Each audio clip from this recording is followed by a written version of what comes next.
Hey, I'm Edie. I'm Judy. I'm Mike. And that's Mike. And that's Mike, our guest. And Mike here with us, the Rainbow Grannies. Hey, we come on here every Saturday and Sunday morning, 8 a.m. Eastern time.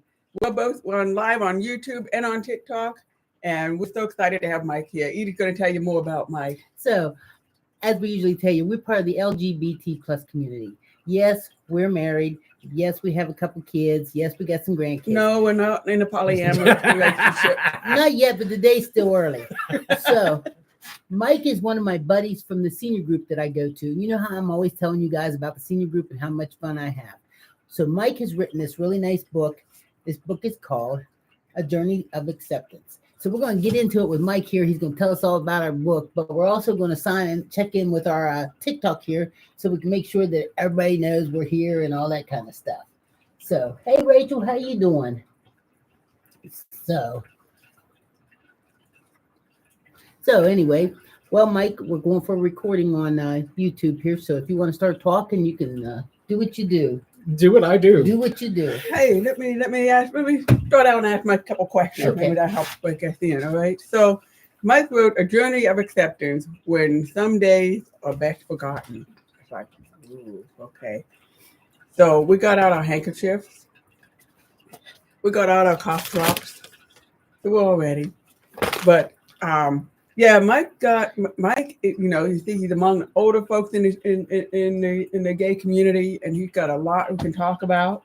And the first thing I guess I want to ask you, Mike, is what made you decide to write this book? This was published now in 2024. It just came out. Just now. So what made you decide to write a book about your life?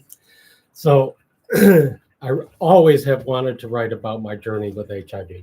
Okay. And so part of this was speaking in the high schools. So I went to the high schools and I would speak at the health classes.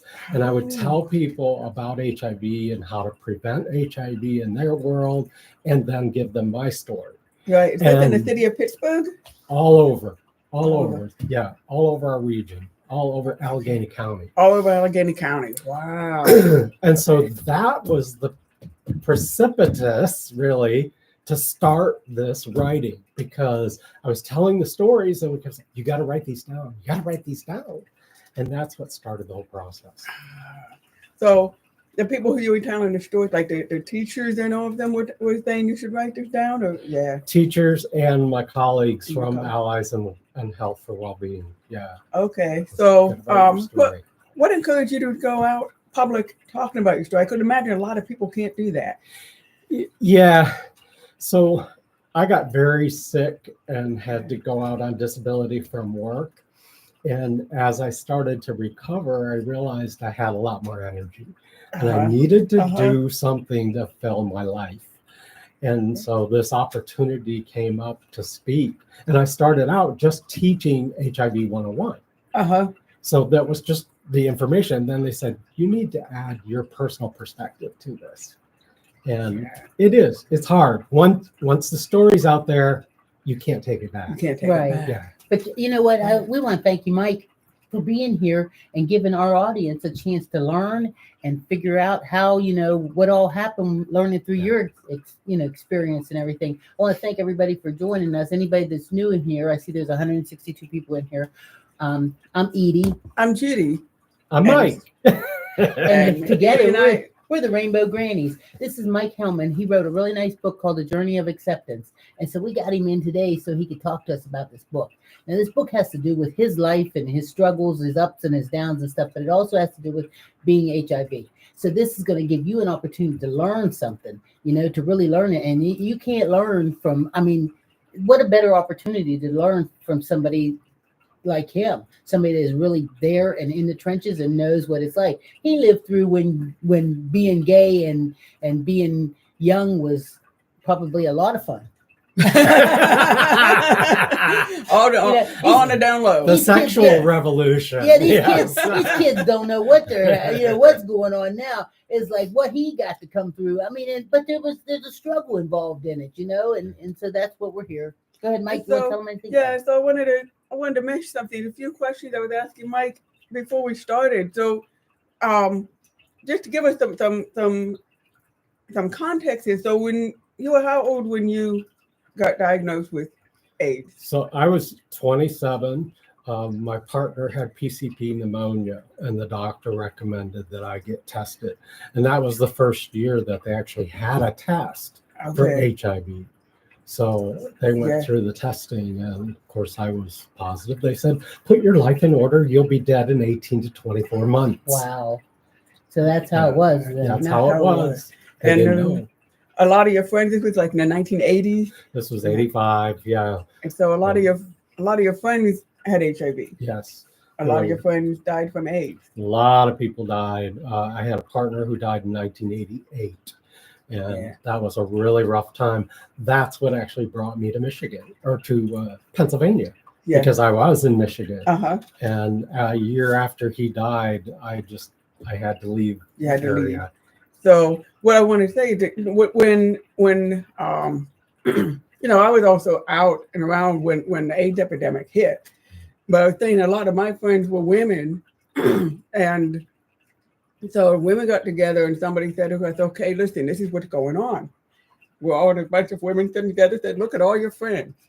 Okay, now imagine this one and this one are the only ones left by next year. Yeah. That's how devastating it is. It is. Right. The one thing that I have to say, though, I know very many women who were in the health field, and they were lesbian, and they were the ones that stepped up to take care of all the people who had AIDS at that time. Yeah. Well, and probably in realizing that, that they weren't going to just catch it by sitting here beside you or having dinner with you. And they were smart, like you two. That you could be exposed to people. I mean, as long as you weren't having relations. Yeah. That you were okay. Yesterday, we did have, remember we had that really cool condom dun, dun, dun. If by chance something happens, kicked off on TikTok, and we're going to TikTok if jail. by chance something happens and I get put in TikTok jail, this is where you'll find us. Mike will be over there with us on YouTube, and we're just here to educate and have a good time. We want everybody to be safe and have a nice time. So this is nice for Mike to share his story along with his book. So of course we'd like for you to buy his book because, so if you go over to, once you end up hearing him, and if you end up enjoying, whatever you hear or watching our YouTube and you enjoy it, there'll be a link in the bottom of it so that you can go to it and purchase his book if you'd like to. It's a real affordable book, so it's nice. And I will mention too, since you're mentioning it, this Thursday, the 6th, I will be at the C.C. Mellor Memorial Library in Edgewood. Okay. I'm doing a book launch, and that's from 5 to 7. So anybody's welcome to come. So before you leave, we make sure we write that down so Judy can put it on there for you. Yeah. So go ahead, you guys. Let's see. Okay, so why don't you go ahead and start talking or reading some passages from the book you want to read, and then we'll take questions. Right, you guys can share questions that you might have with Absolutely. Mike. Absolutely. And I think we got a lot of folks on YouTube and a lot of folks on TikTok. Listen, while you're looking for your page and everything, I'll make sure I say hey to everybody out here on YouTube and TikTok. Let's see who we see here. We see Michelle and Kate and Heidi and Destin and Xavier. And let's see, over here I see Kai and Joseph, and I don't know. As long as you're not typing, I can't really see your name. So thank you very much for joining. Thanks for any new follows. Go ahead. Okay. So one thing I will say, we all have a story to tell, right? This story is about health and well-being, and I use the stages of grief as a common reference. So it kind of gives that commonality so we all can do it.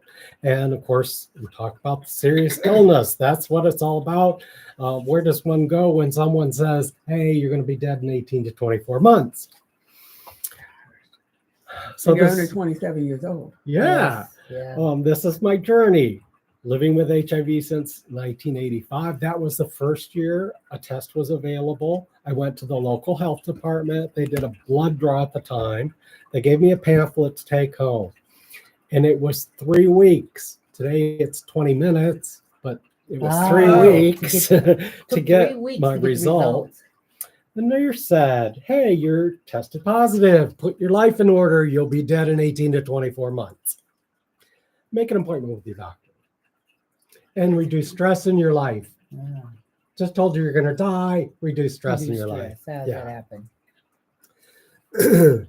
So there were a lot of things happening in the early days. I won't go through that because I think it's well beyond that. But I do talk about that in the book. So you should know that. This is kind of the backstory behind it. So I met Rick in 1980 through a college roommate, and they were best friends. Rick and his partner, Jeff, came from Detroit to Ann Arbor, which is where I lived. Our apartment complex had a pool. We all took a late evening dip, and Rick was a big flirt. So even though he had a partner, his sex drive was voracious. He had dark hair, he was sexy.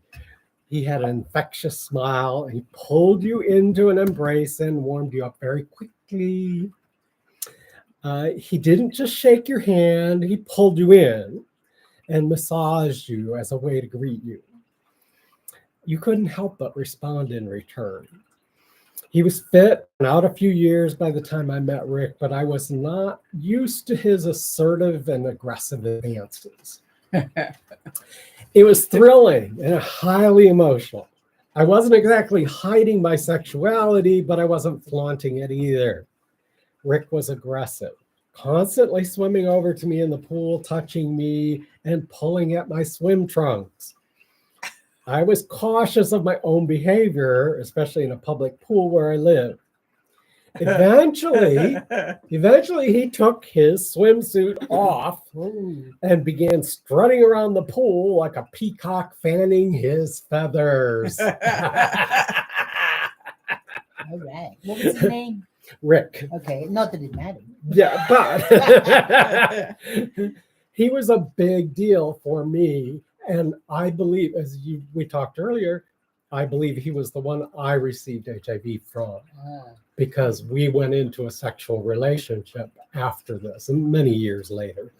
But that was the big Many years later. You mean you met him then with a big flirt, but that wasn't when he hooked you, huh? Because he lived in Detroit, he had a partner, he liked it. So in any event, yeah, it was a couple years later before we actually became sexual. So as you can see, this book reads like a pulp novel. Yeah. And if by chance something happens because of our honesty and our wit and everything, this is where you'll find us on YouTube. In case we get into TikTok jail, we're over there. I mean, I talk about my coming out. So this is part of the story of me coming out, is that it was a summer night when my mom was away. My sister and I hosted a neighborhood party, and we drank and smoked, and we had a wonderful time. I met a new boy in the neighborhood that night. I felt an instant attraction to him, and he seemed attracted to me as well. We slipped away from the party and wound up in bed together. I was 16. He gently grabbed my face and kissed me. I had never been kissed by another boy. I suddenly felt a rush of intimacy I'd never experienced before with women. You were 16, huh? I was 16. How old was he? He was same age. Oh, okay. He went to a different school, but he lived in our same neighborhood. I loved his body, especially his treasure trail. Ran down his stomach. I envied it and thought of it constantly. And we would hook up on and off that summer until his family moved away. But that was my coming out journey. Okay, I gotta ask you some questions. That's 16-year-old boy, and you know you're attracted to this guy, but you're a teenager. I mean, ostracized and all of that. How did you guys know you could kiss each other? The gaydar must have been up there for both of them. Yeah, but you're still terrified, aren't you? I think because we were alone and we were separated from everybody, and we thought, this is okay. I was alone with my girlfriends, but I didn't reach over and kiss them. Oh. No. Well, I did. That made all the difference to me. It isn't the sex, it's the intimacy. It's feeling that connection Right. to me. That Oh, was yeah. so Do you have important. this book on audio? I do not have it on audio. I think it an is. audio would be very nice. There we go. Next time, right? I think we'd all enjoy maybe laying in bed listening to the stories. See, if you before could we go have to any sleep. celebrity reading this book on audio for you, who would you want it to be? Ooh. Unfortunately, it would be people who are dead. That's what I was thinking. I was thinking about the guy that played Mufasa. What was his name? James Earl. Exactly. So I went to Can you the same imagine- school that James did. Yeah. So Okay. we're both Michigan alumni. It would be James Earl wonderful. Jones reading his book. Yeah. He took me gently into his arms. Oh Lord. So Mike, Love this it. is Mike Hellman. He's a friend of mine, and he came in to he has a book here, and it's called A Journey of Acceptance. And so he's reading a couple passages to us, and this is an opportunity for us to all learn a little bit. I want to thank you all for joining us. Anybody that's not a follower, make sure you're a follower. And anytime, I'll tell you too, any of the gifts you send today, I'll tell Mike all about them. You know that usually when you send your gifts and everything, it accumulates enough that Judy and I can usually get a couple pizzas a month. So I want to thank you all for that. Make sure you're tapping your screen so that the hearts run up the side here. I see we have 8,000 likes right now, and I'd love to see that hit at least 40 before Yeah, Mike's gone. tapping and clapping, Yeah. tapping and clapping. And I realize we'll get to your this is the questions difference and- from what we Yeah. normally do and everything. But give us a chance to, at least get in here with Mike and let him tell his story. Leslie Jordan would be a good choice You too. think so? They're giving you some other options of someone who This could is read what it they're for good at. When audio. you ask them something, this is it. Leslie Jordan, and who else do you think would be good to read Mike's book for us? If they hear James Earl Jones' voice was dreamy. Yeah. I don't know. I think it would be scary. Go ahead, Mike. There's some good people. Anything you want to talk about? I want to bring this back to Pennsylvania. Of course, when I left Michigan, my partner had died probably a year prior to leaving Michigan. But when I came here, I needed to find a community of others who were HIV, people I could relate to and share my fears with, because I didn't know anybody here either. Yeah. So- What made you come to Right. Pittsburgh? Job. Job. I was Okay. really looking for a job. I wasn't happy in my job in Michigan. I think Yeah. Pittsburgh's a great place to live and work. I love it. I do too. Yeah. I mean, as far as but I mean, everything's crazy right now in the world. But I mean, as far as feeling comfortable, almost anywhere I go, it's good. And we go to the grocery stores, all the neighborhoods seem to be nice. And I mean, if people don't care for you in a neighborhood, they just basically mind their own business. Right. It's not like you got any crazy crap going on. So I'm out there Unless saying- there's a Steelers game. yeah, Just oh, saying. then you better be on the right team. That's all I got to say. So what year did you move to Pittsburgh? 1990. Wow, we might have ran into each other in the bars and stuff. We and now never we knew. know it. That's right. That's right. Well, you were probably Connections. looking What were at some two of your different favorite ends. hangouts at the time? Were you going to the bars when you Yeah, came? 5801 was probably my favorite because Uh-huh. they had the Broadway and I was a singer. So Okay. that was a big, Oh, that was yeah? a big thing for me. And I sang with the choir right away. Joined Are you with The that choir fall. downtown? What are they the called? Renaissance City Choir. Yes. So I'm not singing currently, but I have sang for many years. Okay. Yeah, Pittsburgh has a really nice gay choir, Yeah. Yeah. or should I say LGBT choir? Yeah. Yeah. Queer choir. Yeah, queer choir. Queer Don't let me choir. Queer choir. Don't let me try to Got put it. in a box. Yeah. But it's very nice. They sing very nice. But I learned about the Church of the Good Shepherd, which was doing meals for Mhm. people living with HIV. And that was a big connection for me to be able to join with other people who were living with HIV. Yes. That was a big thing. So I was very grateful for that when I came to Pittsburgh. I gotta say too on YouTube here, I know you keep noticing me cut off and everything, but I'm working the TikTok camera here, so that's why it's like all of a sudden there's no Edie, and it's like Edie, She's still here. you're here.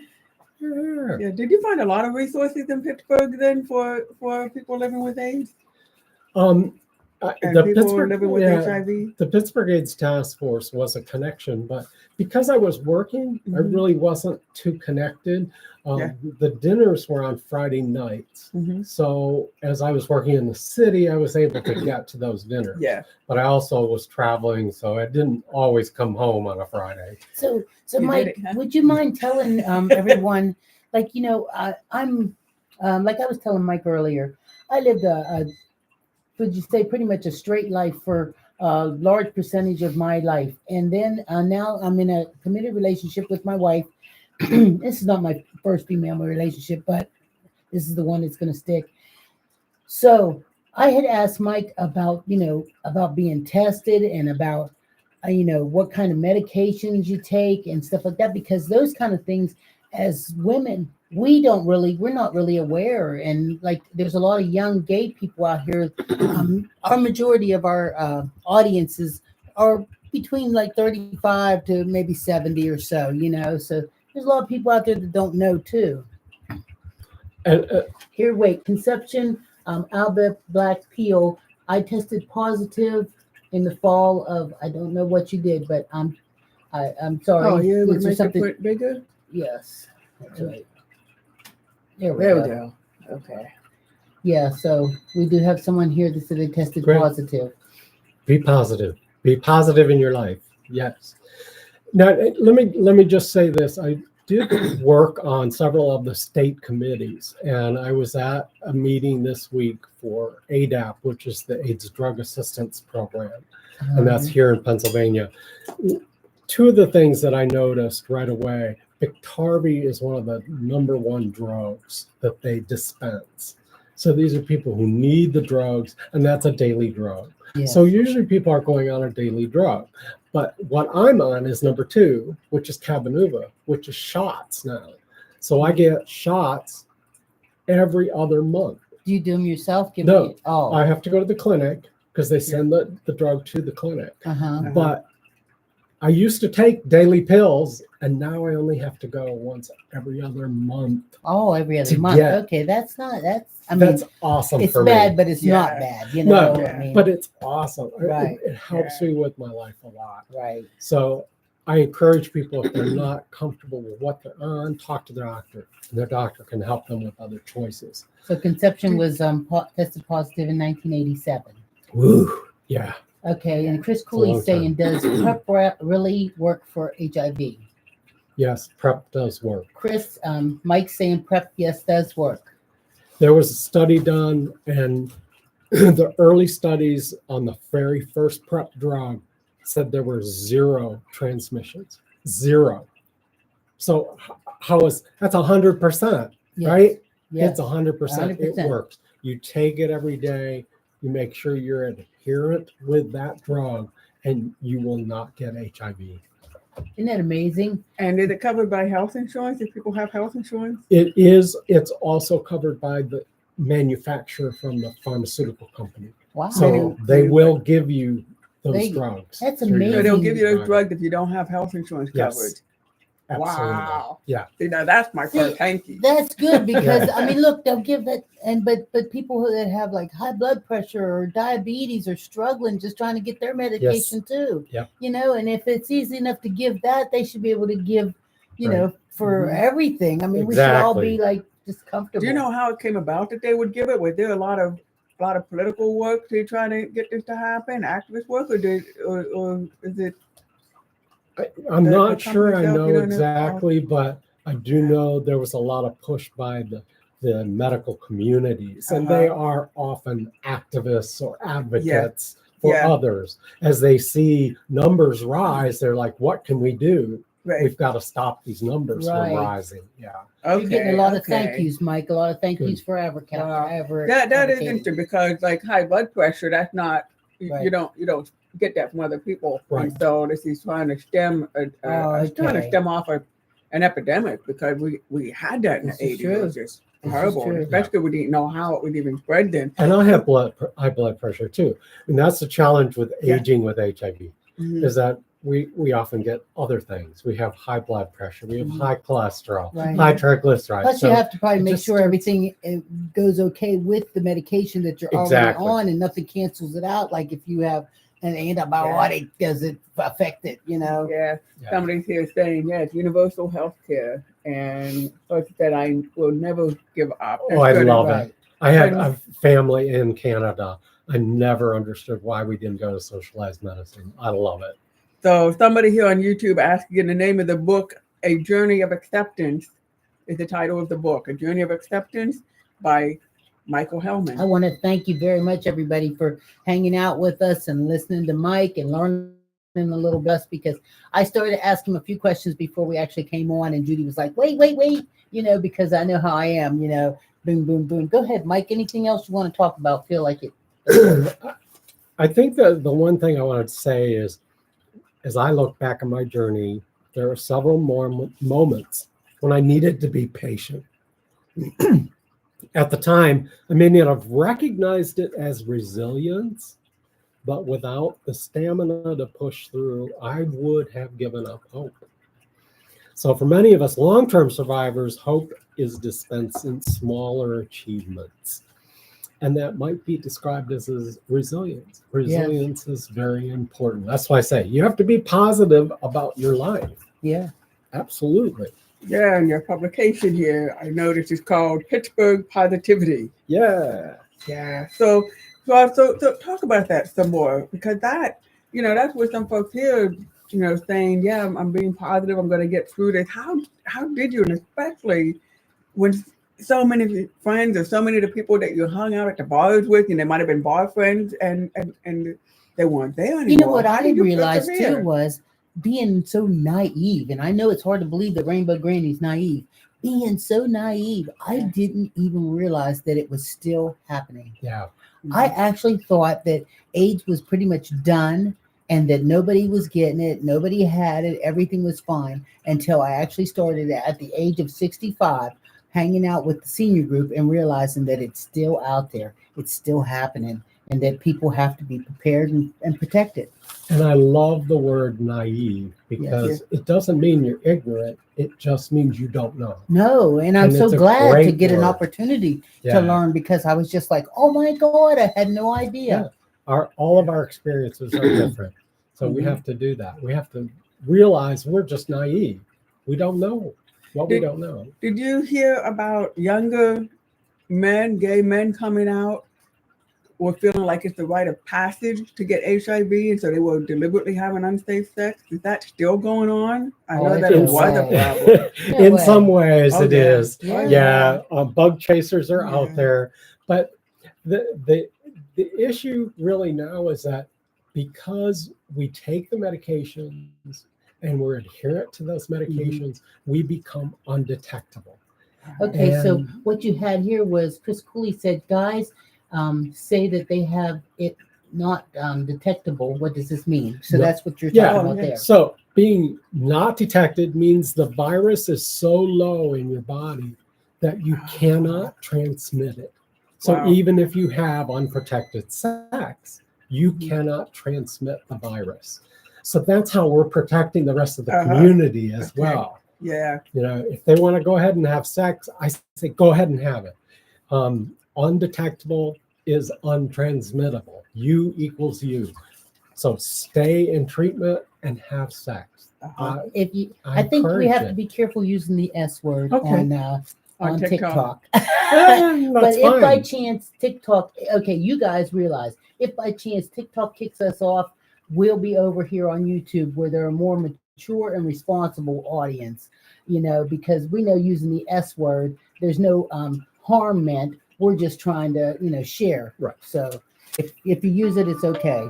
Yeah. And I want to give a shout out to our moderators on TikTok, because I'm not watching what's going on TikTok. I'm not seeing if we're having any haters or not. I would imagine I haven't seen on any. this topic today, it seems like we would, but maybe people have grown up. Who knows?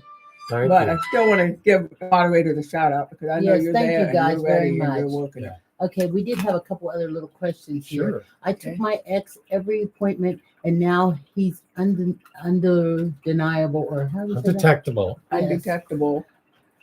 So Now, now bless bless his his heart. heart. Okay, that's good. And this one says, what do you guys think about okay, we can't talk about politics right now because we're sharing about his book, And unless you have anything you want to share as far as Well, the other thing I want to say, you were talking about who is getting HIV today. A lot of times it is young, naive Black men who are just coming out. We're talking teenagers. Yeah. They're much more bold today than we were in our generation. they just do it, huh? They just do it. Just do it. But Well, I was just saying, naive. how did you know that you could kiss each other? And now they're just like, oh, okay, hey, Yeah, I like you, you like we're me. going to hold hands and walking down the street Yeah. anywhere we want. I saw that. Great. We were at You're right, Sandcastle Sandy. and everybody wearing their skimpy swim trunks and That they're was all a nice holding hands day. and walking and like none of the parents or kids even noticed. Nope. It was like No, a what's non-issue. amazing is when the world has changed so much, when you see these little children running around, they don't even pay any attention to Judy and I holding hands walking. No. The only but ones we that just pay look like old attention ladies, of and old ladies always is the ones that we can detect that are little lesbians in the making. Yeah, there we Them go. little lesbians in the making. Them little ones with the really rough looking ponytail and like they're just dressed kind of butch and stuff. You can see they look at us with this eye contact that one and they day just keep watching. I want to be you. I know you like that musical. I know you. I know you. I know Yes. you. Thank you, everybody, for all the new follows and everything. This is Mike Hellman. He has a book called A Journey of Acceptance. And Mike has HIV. He's living with us, and he's here to show us and tell us. And so we have a comment here also on YouTube. Is you can find hope in the smallest of places, even in someone's smile as they walk by. Little sparks of hope get you through minute by minute some days. And that's going back because of what we were talking about over here. Somebody else says that you have to have access to meds to become undetectable, right? And you were talking about that. And that's good. You guys are sharing with each other, too. Yeah. But this other comment goes back to one of our original questions way back many topics ago. How did you have that resilience? Where did that hope come from to persevere? I mean, so part of it for me anyway, coming out of being very, very sick, and I had AIDS. I was diagnosed with AIDS. It was a long struggle to get out of that. And I realized I had to give back to the community. And so I built the network. It was the network of people that inspired me. And I'm now sending out daily notices to over 250 people, giving them encouragement, hope for the day. And it's going to 8 different countries across the globe. Wow. So, wow. But that comes back tenfold. Right. Every person I touch, that comes back to me.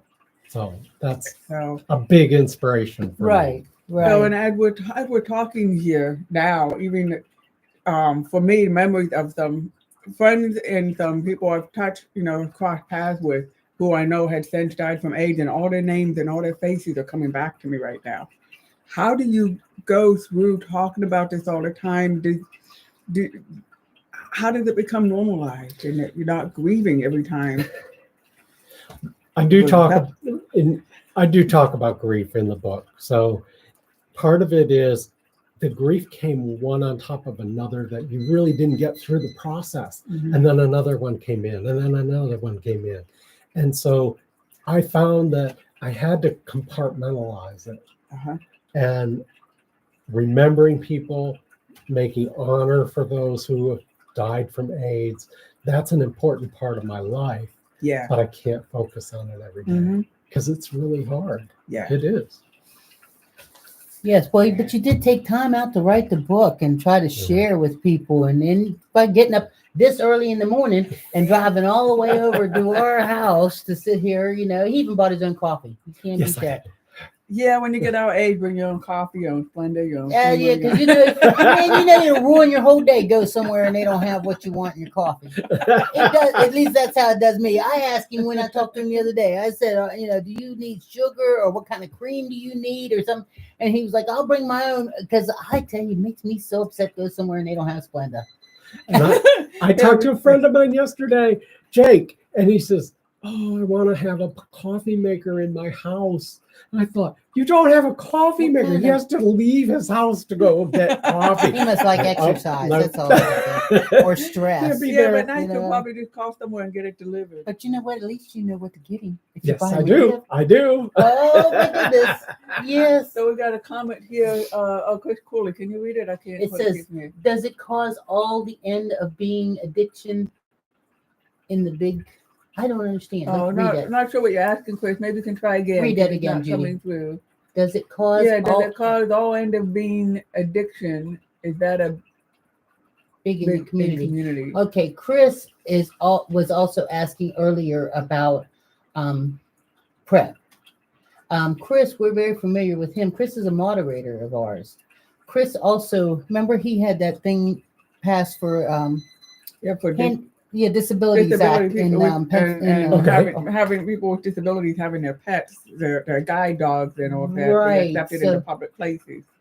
So Chris is trying to get some information here on good morning everybody on PrEP, and if Mike can help out any kind of, I'm gonna get my second cup of coffee. So Mike, because you're so wise when it comes down to this, I mean we all know you wrote a really nice book and everything, but evidently we got some people that need some information on being protected and what to do and not do. Well, what to not do is Not have What we sex. know we're Don't going to have do, sex. but what I we know said we're the going to do word. anyway. Now what do we do? but we're gonna do that, So Yes, you yes. know, Be so since we're intimate. gonna do it. That's important. Something about you were saying about teenagers. The biggest group of people who are getting HIV now, and we were talking one of our other interviews that we did on YouTube with a guy named Garrison. He was telling all the parents, you got to know when your sons are gay. If you know your sons are gay, get them on PrEP. Just like your daughters, your daughters are straight, you get them on birth control. This is just the same thing. Parents, you got to be honest with your kids so you can give them the right protection they need. And What he was also saying was, do you know that when we send our daughters out, the first thing we do is try to make sure that our daughters go out there and don't get Yeah, pregnant. come on in here, baby. It's just like we're busy telling our daughters, don't go out there and mess around because I don't want no babies, I don't you. But we don't even think about our gay sons when we're sending them out there because we're kind of like, but they're not going to make babies, so we're okay.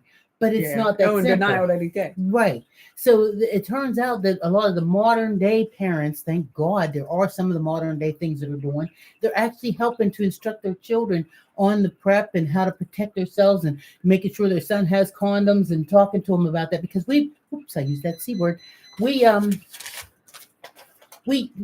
just take for granted that they're boys and they're okay.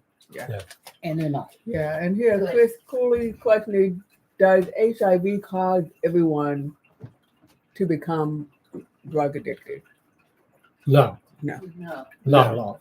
Is that a myth? That's a real myth. Yeah. Okay. There are different groups of people. So when we talk about IV drug users, blood is a big transmission for HIV. Mhm. So somebody who isn't undetectable and their They need a blood is refill, shared, I'm I'm making- fine. Thank you. Okay, how about you, Judy? I'm good. I'm good. If they're sharing needles, then they're sharing blood product. Uh-huh. And blood product is very transmittable. So we don't want that. That's when we talk about drugs. I think the other thing that I would talk about in terms of recreational drugs, okay? Recreational drugs are part of, especially the gay community. Meth was just terrible in the gay community in the 90s.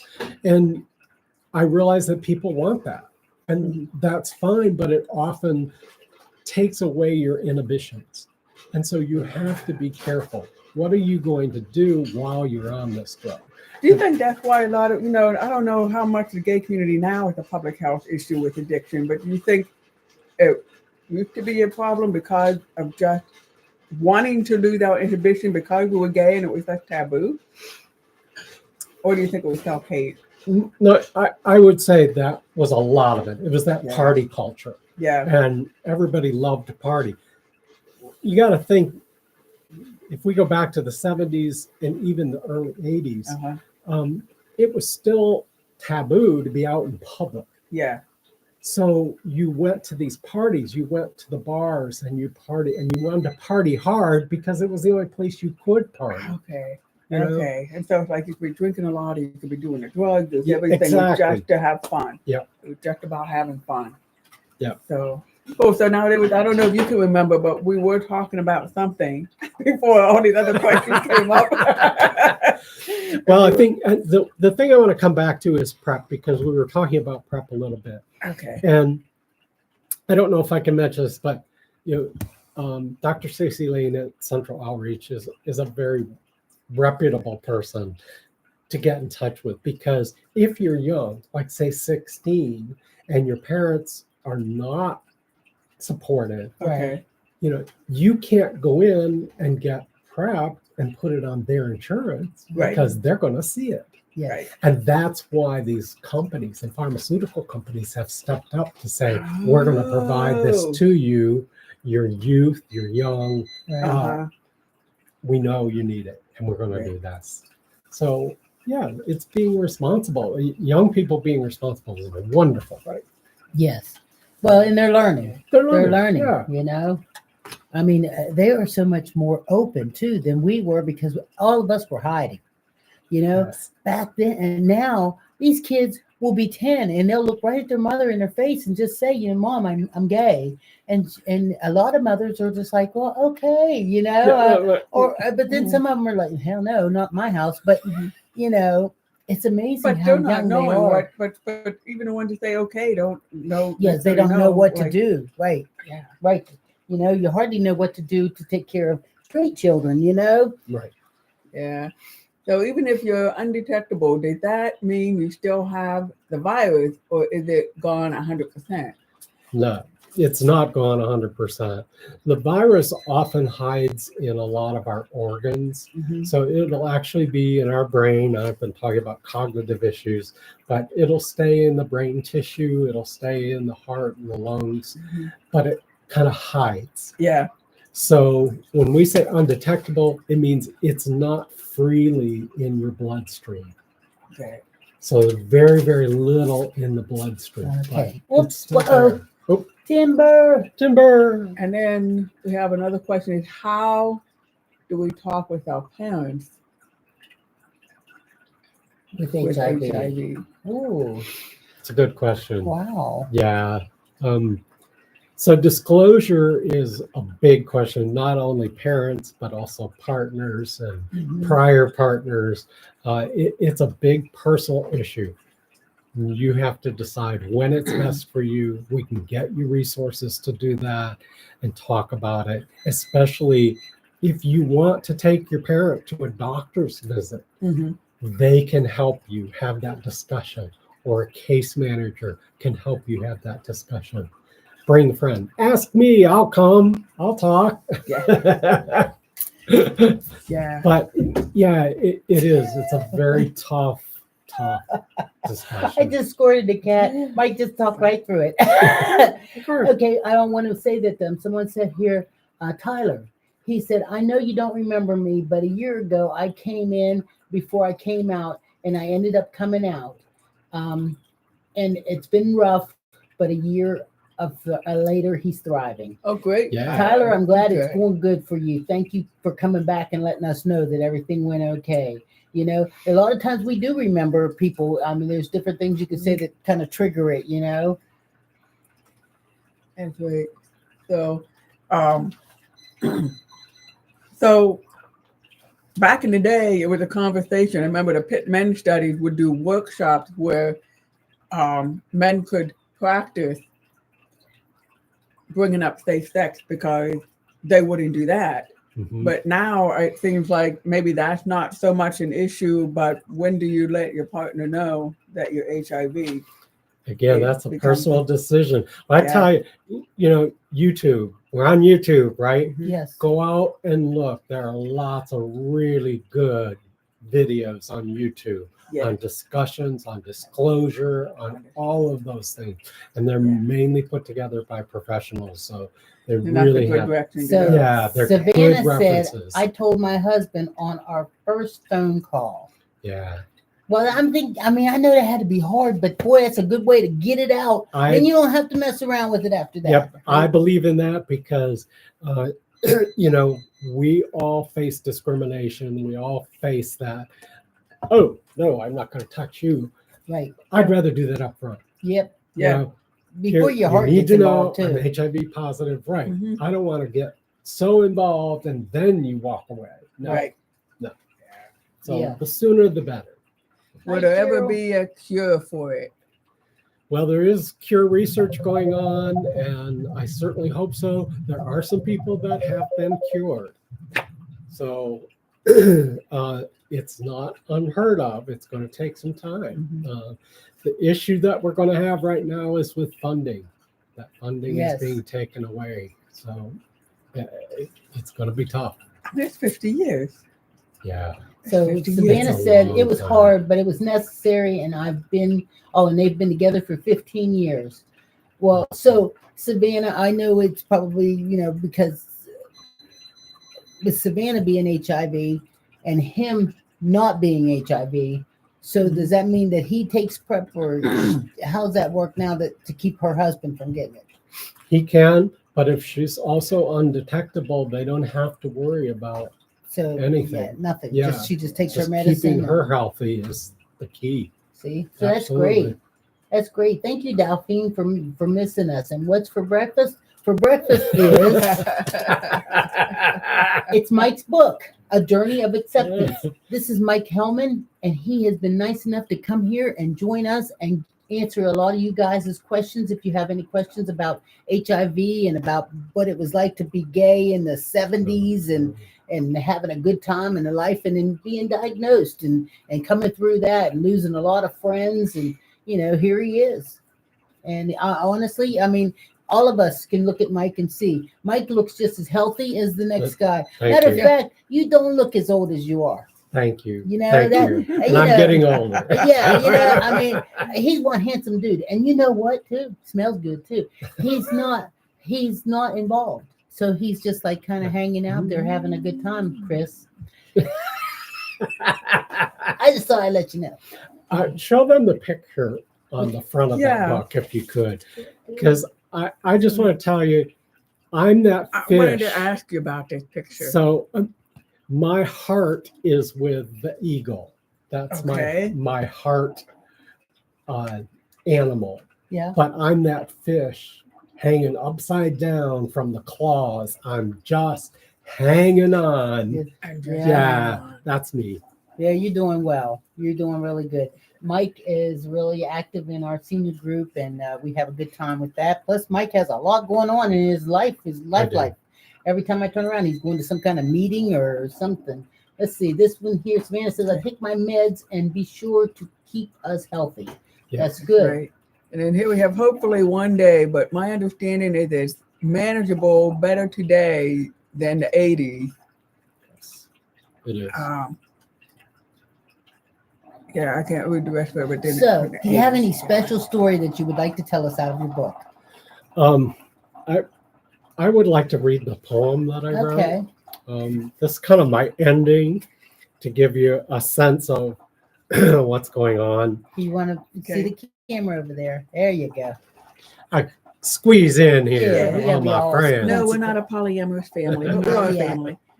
No, I'm probably scaring. We're not. We're okay. Everything's okay. Everything's okay. Unless you do yard work or something. This is my epilogue. Who will cry for me when I'm gone? When the days get shorter, I will wonder, did I sabotage myself by isolating my own fears? Do I push friends away so that they do not have to feel? Where will I spend my days of end? I feel sometimes left out on my own, isolated in the recesses of my mind. I spend my days today caring for, supporting still, those who are so transformed by disease that they may find solace, find peace, find a glimmer of happiness and hope, only to wonder, am I giving all of myself away? Who will cry for me when I'm gone? Oh. Yeah. Well, I guess we won't know until we're gone, We won't. Yes. But I'm encouraged. Oh, yeah. Oh, there we got it. Love it. Thank you. There was somebody that was upset that, well, they weren't upset, but the camera, the angle, they couldn't see your face. They wanted to see your face while you read. Yeah. Thank you, everybody, for hanging out with us, joining us and everything. This has been really nice having Mike. His book is A Journey of Acceptance. We're willing to take any kind of questions you got on YouTube and TikTok. Anything you want to ask Mike, anything you want to ask the Rainbow Grannies, go for it. Thank you very much for the roses. Mwah. We give kisses, we get roses. And we appreciate all the gifts. Let's see. I want to be like y'all. Yeah. What happened? I know that's right. Because it's pretty comfortable. It takes a long time, it takes a lifetime to get to be in this time. It takes a lifetime to get to be in a place where you feel comfortable and happy with who you are. That's the way I feel about it. It has taken me my whole entire life to know where I am and feel safe and good. So thank you. I mean, we love the fact that we do. You can talk if you want. Yeah, so I got some questions for you. Then you came out at 16. So, like, did you stay out at 16 once you kissed a guy? Once No. I kissed the boy. Yeah. Yeah, when he moved away, it was pretty devastating to me because I had made a connection. Your little heart was broken. Yeah. Oh. And so I kind of went back in that closet, just got back into my homework of school and got through everything. And I was probably 19 before I really started to come out of that shell again. But the memory is so vivid to me. Yeah. And it meant so much to me. Right. So. Oh yeah. Well, I think we've all had some type of love Yeah. at the age of 16. I was in love too. I guess you would call it that. I mean, my heart was broken, but I got over it. Yeah. Did you have girlfriends in high school that you later found out were gay? Oh. So we're going to stop. My very first girlfriend in 9th grade. Yeah. She came out to me. I guess we were maybe 20 or so. And I thought, we keep connected today. It was like, it was so wonderful to find out. No wonder we had a connection, right? It's so common. Anybody out here too? Because Edie and I had talked about that too. My boyfriend when I was 13, we were both gay. We stayed closest friends all through high school. But and he came out before I came. He came out to me before I came out to him. But it's real, and we hear these stories over and over again as teenagers. We all dated the opposite sex, but Chris, we're all gay. I would believe no. I believe this is what he said. He said, knowing that you have it, when you have sex, do you still need to have it wrapped? No. No, not if you don't want to. Right. As long as you're undetectable, you're not transmittable. Yes, you don't have right. And that's a personal decision. Yes, you can still but wrap that's a it. very good question, Chris, Yeah. because that shares with everybody here that's sitting in the background that's afraid to ask. So thank you very much. And there are other STIs out there, so you can get chlamydia. Sorry. No, you didn't use that word. You're making me itch. No, we're just joking. You can use any word you want. If by chance we get bumped off of TikTok, it's not the end of the world. We've been bumped off before, so we'll all go on over. We'll see you, Nate. Nate in the UK got to go and take a nap, but he wanted to hear you sing when you said you were in a choir. You've been in a choir. Nate has been around for a long, long time. For probably the past 4 years, we've been watching Nate go through a transition. And Nate's little son is a sweetie, or was until he started getting grown up. Oh, still a sweetie teenager. Thank you, Kyle, for being our newest follower. Let's see. Tammy says, "Good morning, beautiful people. Love, love, love the hat."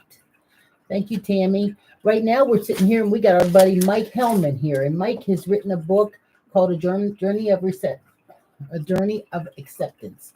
Mike is HIV, and he's sharing with us about the journey and how things went and how they're going now, and it's been really nice. Look, so the way things are going now, we're just in a second, politically in the U.S., right? The trans community is really scared now. All this, and we keep talking as Rainbow Grannies, like we'll get through it. We got to support one another. We'll get through it. But now, here we go. You got through the AIDS epidemic, right? 1980s, 1970s, 1980s AIDS epidemic. How would you say we got through that? How are the trans community in particular going to get through this? I've been following a few things. Okay. So my impression is we have to stay the course. We have to support one another, especially the trans community. you need to know we are here for you. And when you need us, you reach out to us because we're here. And it's checking in, just checking in with people. Mhm. How are you doing? What do you need? That's all people really want. Yeah. They just want to be checked Yeah, because they in, know you can't make it all go away, but No. it sure is nice to know somebody cares. Right. You know, so we have Yep. right here Nana the Sixth. Nana says she has MS and she feels some guilt when she's around other people that are seriously affected. Do you feel that, Mike? I mean, what she's trying to say, I believe. Do you understand? Mhm. Okay. So there are individuals who don't take care of themselves, and it's really hard. That's a hard thing for me to Yeah. understand. Do you want to jump in there and say, hey, this is what you need to do? You do, but every individual has their own journey. Does Yeah, everybody you can't- know, though? Maybe somebody doesn't Yeah. know. You want to ask the questions like, who's your doctor? Right. Where are you going? Are you even aware of these other opportunities? Because Yes, we have options. world-class clinics here. So Yeah. if one isn't comfortable with you, go to another. Let's find you another spot. Mm-hmm. But ultimately, yeah, I feel for them, but I can't take it in. It's that Right. just You got enough to deal with You on got- your own yeah. here. you have to take it. I on see the where edge. Chris says if you're in an emergency bleeding, does folks have to wear gloves? How do they know that? Well, even with me not being HIV, Right. if I have an Right. emergency bleeding situation, everybody should have gloves on. I Yeah. mean, you Right. you know, except for like, I mean, I guess if I fall down the side steps and I hurry up, my head's bleeding, please grab a bath towel or something and wrap Right. around it. Grab a I towel, mean, grab right, something, wrap a piece of towel around clothing. it, you know, something, a curtain or whatever. So we don't just use gloves or protection just because of HIV. We use gloves and protection of hepatitis and anything that's out Especially there. hepatitis. Hepatitis can live outside the body for 72 hours. So you Yeah. don't want to touch that blood product. And Mhm. HIV is much less. Much less. Yeah. You don't have to worry about HIV as much as you would others. And here's the other thing. Just be glad for the people who cheer while you are here.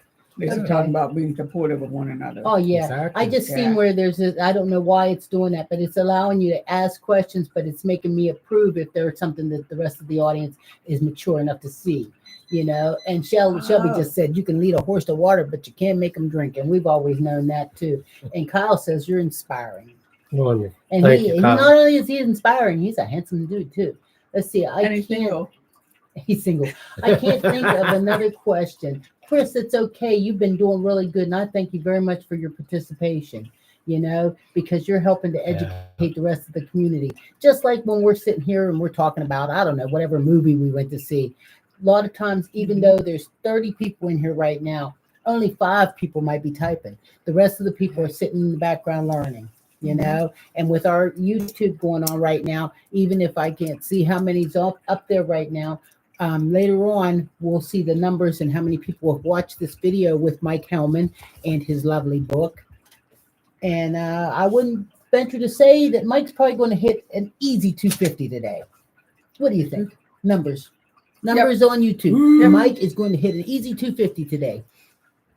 So anyway, I'm just joking with you. Okay, Kyle's been 10 years with his husband. Oh, you're already married. We're just joking with you, Kyle. We're not really trying to fix you up. We're not really trying to fix Mike up neither.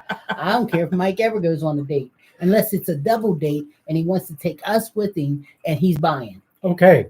Okay. I'll Okay. keep that in mind. Yeah. I really want to go to that one restaurant that I keep seeing down there by the senior center, the Pho, whatever. Do you see it? It's a right there? Vietnamese restaurant. Vietnamese. Oh, yeah. It's right up okay. the street there. I want to go there really Ooh, bad. alright. Maybe we'll go today. Okay. What the There we heck, go. you know? I really want to try that. Oh, but now Mike will have to think of another place to invite us for a double date. If we He go there knows a today. lot of restaurants. He'll be okay. Mike will take us to restaurants. I live in Oakland. There's lots of restaurants. Yes, there is. Yes, there is. I like that little one on the corner there that has the tacos too. Yes. Yeah, but the parking in Oakland is a mess. I have guest parking. No. So you all can come. Ain't that something? Ain't that something when you live somewhere and you got to have guest parking because it's so crazy? Now that's bad. So other questions, other things going on in your Anything life? else What else anybody you would to like do? to talk about? And if I'm anybody, Judy. This I'm is Judy. And that's Mike. And Mike's here to visit with us today and tell us all about his book. And Edie and I are the Rainbow Grannies. And Mike, if anybody else is thinking, well, I've got a story to tell too. In the back of Mike's book, he has a guide for telling your story. So there you go. If you've got that too. This is really cool. How did you get this guide? How did you put this together? I put it together with a few friends from Positive Living, which is a conference out of Florida. And we kind of sat down and said, what are the key items we need to talk about? You know what, Mike? I'm going to give you an opportunity to talk about. I got an email from you the other day. Good Lord. Don't let this man email you. This book ain't nothing compared to how big that email was. Mike, would you like to give us a condensed version of what you were trying to tell me on email? Because we're doing a what is it that we're doing? Later on this month we're going to be talking at a health conference, a medical conference, about the needs of senior LGBTQ folks. Yeah. So we're finding in the HIV community too. I mentioned that the virus stays in the brain tissue. Yeah. And so there are a lot of cognitive issues that are coming up. And not just because it's HIV, but also because of aging. And when I meet with my medical provider, I don't think they really understand how to compassionately sit with you. Because is this normal or is there really something else going on? Because we have cognitive issues too. I do too. So it could just be the fact that I'm 65 and I lived through the 70s. Yep. Or I had too many drugs when I was partying. Or or is this just what happens to people that are 65? Or is it because you're HIV? Yes. So the question is, how do we deal with that? How do we make sure that cognitive issues are addressed by our medical providers in a professional way without saying, well, how many times have you fallen? Well, I can give you numbers, 0, but I try not to now. Why? Because it really hurts. But then the question is, why would you be falling? What can we do to prevent it? And they never go that next step. They never go to, what can I do to help you prevent I think you your have to next stay in the fall? house. Yeah, exactly. And have a house with step. How do you exercise? And don't leave loose carpets on the floor. Chris says, what if you don't go to the doctor? What symptoms could start making you think you might have HIV? So we always talk about flu. So if you feel like you're getting flu or cold symptoms and you say, why is this happening? Especially if they go away quickly. Because then you're like, well, why didn't I get the flu? What was happening? And that's the problem with HIV, though. If you don't recognize it early, then it can start to build up in your system. So I just say they used to do testing. like if you went to the hospital for I don't know, to have a baby or whatever, they always did those kind of tests. Yeah. Do they do that now? Yes, like with they everything? Do. Like yes, if you just go, if you hurt your hip, is that one of the normal tests that I wouldn't say that. No. You have to give them a reason to test. Yes. But having a baby is always one that they do test for because they want to protect the baby. Right. And we've done such a wonderful job with babies. I can only think of one child that became HIV positive. Mm-hmm. And so babies just aren't getting it anymore. But oftentimes that's traumatic for the mother. Here she is having a new child and all of a sudden finding out she's HIV positive. And it just comes in there with confessing that you may not have always been in the same monogamous relationship that you're in right now. Yeah, exactly. And then you have to kind of give that up and tell somebody that, I slept with somebody else whenever I did. And a lot of people just aren't ready to do that. So lots of challenges. So Nana 6 says, same for me, 68 and neurological disease that affects the brain. You are right about how the doctors don't ask you or let's see. Good morning, ladies and gents from Arizona. Hey, Levi. And here we got, I'm in my 60s and I'm rainbow, okay? And I partied maybe too much in the 80s, but it was the time of my life from what I remember, okay? LOL. Let me say, it was the time of my life from what I remember. I had a good time when I can remember it. I do remember it. I had a good time. You know, I want to thank all of you for participating, your YouTube that's people great. and your TikTok people. You know, so many of you love our show and how we get on here and chit chat and everything. But we wouldn't really be able to do it if it wasn't for the participation that we get from you guys, where you're asking questions. So we appreciate you being able to do this with Mike too. Thank you so much. You're welcome. You have to talk about Black history. You And know other what? things. Yesterday I let Black History kind of slide by, and I am almost embarrassed. I would have gave my black card up, but I think one day I'm going to need it. You know, I want to just say, you know, Happy Black History Month. You know, we all Happy Black History Month. I know yesterday I did talk a little bit about sundown states, sundown towns, and how, you know, that. So that's where we did talk about the fact that we, you know, we wanted to make sure that we acknowledged it and everything like that. We had talked about maybe having someone of color this month on, and maybe doing a little talk or whatever, so that so that's pretty much. I mean, I don't have much to say about except for Black History Month is every month. I don't know about that, Rod. I just want to let them know that we appreciate the fact that I'm getting a chance to acknowledge it. Right. Happy Black History Month and every day. Exactly. Yes. Right. And it connects. It connects to this protection of HIV positive young Black men. That's the audience that we need to reach. And well, you know, I mean, one thing I had been told years and years ago, that Atlanta, Georgia is such a down low place. And that I remember a long time ago, my daughter wanted to move to Atlanta because she just wanted to be more in the Black community.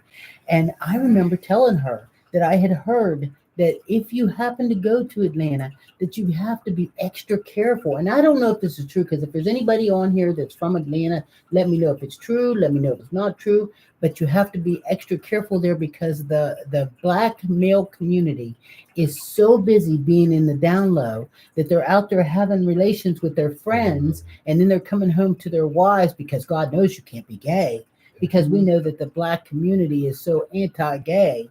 You know, that God knows you can't be gay. So they come home and they share this. Next thing you know, the wife is sick, and, you know, or they're splitting up, and then they never told her, and then she's sick, and then somebody else has got it. And it's just gotten, you know. I agree. I can tell you that Atlanta, the region, their new HIV infection rates are higher than South Africa. Right. So, yes. Well, and I did see something. I don't know how true this is too. Well, it is kind of true, but Nigeria, the government, our government sends a lot of money to Nigeria for HIV, and they cut it all.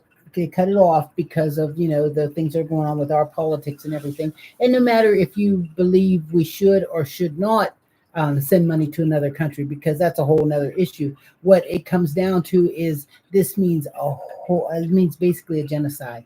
This means that they're taking a whole country full of infected people, African people, and it won't be long. Because if you stop giving them their medication, they're going to die. And that's it.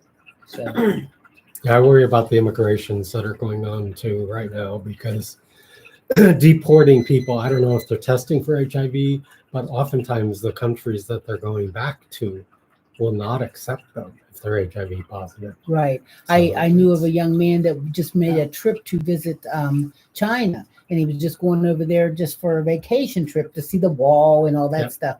But he had all his medications in his bag, and when they got there to customs, they want to know, what are all these medications for? And he thought, well, I'll just tell them, because they're going to know, you know. He told them, do you know they did not let him leave the airport? They did not let him leave that office. They kept him until they got a plane to put him right back on and send him right back to the United States, because they didn't even want him in China on a vacation. Yeah, so, I have a writing buddy in Brazil. I can't get a visa to get into Brazil. You can't. I can't get a visa. All because of HIV. Wow. So they actually ask you on your visa. Yeah. Wow. So even though there's all these protections and undetectable and all of this, that scare is still out there. It just is. Blanket no. And especially with this guy, because he had all the medications, man, everything's okay. because he's taking on a medication. Right. Right. It's the ones that aren't, they're letting Oh, through. yeah. Exactly. If you don't Right. know, Yeah, and don't tell, Right. yeah. And let's see, we have here, so JB says, yes, happy Black History, and we need to acknowledge, even though this current regime tries to sabotage festivities. Yes, yeah, but we're going to still have some Black History celebration around here. I think we might as well have Black History meal today. You know, if let's not go do the Vietnamese. I think we need to just break it down and have some real food. And Sandy says here 1,448 days until January 20, 2029. Trans community will be strong until then. That's There right. you go. That's Yeah. right. You gotta Hanging there. get through Thank it you for 4 very years. much, Just gotta get Sandy. through it for 4 years. And I like what you said is anybody who's feeling scared to reach out to your allies, reach out to your friends in the community. Come over here with Rainbow Grannies and reach out. But the other part I like what you said is for us to check in with people. yes. We've got friends who are trans. What would it hurt us to say how you doing? That's Yeah. true. We know a lot of people Yeah. are scared now. That's How true. you doing? Well, you know, we have it in our neighborhood too, though, where the one lady down the street bakes for us. I mean, she bakes. Like the other She night, bakes when she's stressed, and we're going to expect 4 years of lots of good okay. stuff. 8:30 at night the other night, she texted me and just pulled out a baked good out of the oven and wanted to know if we wanted it because she feels the need to reach out to us, you know, because of being the queer community and everything. And it's just like, it was so nice, you know. So if we do those kind of things for people in our world, you know, I see here where Nana the Sixth says, why don't people believe science? Well, Nana, we can't tell you why people don't believe anything, you know. I mean, all we can do is tell you what we believe and how we think, you know, it's going. Yeah. And politics is politics. It doesn't even matter the individual making these laws about being able to come into the country to visit and all that stuff. They're catering to the fringes, you know, who have the conspiracy theory and all of that. Cause they cater to them, and then okay, they're off their hand. Now they can go back to business. And most of you know, we usually don't talk politics or religion unless it has to do with the LGBT plus community. So, you know, we're not here preaching to you about who you should have voted for and who you shouldn't have voted for and all that kind of stuff. We just want to make sure that we all stay as safe and happy as we can possibly be. You know, so thank you, Anna, for being the newest follower. Hell, tapping is clapping. I'm tapping on TikTok. Do me a favor, everybody here, tap on TikTok, along with send our live out. Take a few seconds and send it out to at least 5 different people on your list, on your TikTok list. All you have to do is click on that button and it'll send us out. And then that way you never know who might be out there and say, oh, Rainbow Grannies are on. So I appreciate it. So I've got all kind of questions. You all come in with questions and comments and stuff because I'm a writer. Of course, I've got all kind of questions for Mike as a writer and writing perspective. So you got Mike had given lots of talks over in high schools, this sort of thing about HIV. And people have told him you should write a story because he was talking, you know, talking knowledgeably, but talking from experience. I mean, talking with with some of the public health service stuff, but also personal experience. Right. And so they said, well, you should write a book. And so when you wrote the book, what kind of new insights did you get, or what kind of experience was it like for you personally when you decided to put it down on writing? So the hardest thing for me, a lot of books are written chronologically. Yeah. And I had a hard time trying to figure out, how do I put this all together? Uh-huh. Because I wrote all these little stories, but I didn't know how to pull them together. And that was where I used the grief stages to pull, frame the story, because that's what we do. We go around the grief process and we don't necessarily stop at one phase. We may come back to it. Anything may happen. So a lot of the book process was more around, how do I frame it and put it all together? And so how's grief? You're not talking about grief of other people who had AIDS. You're talking about your own grief of being diagnosed with AIDS. Both. Okay. So it's a double whammy here.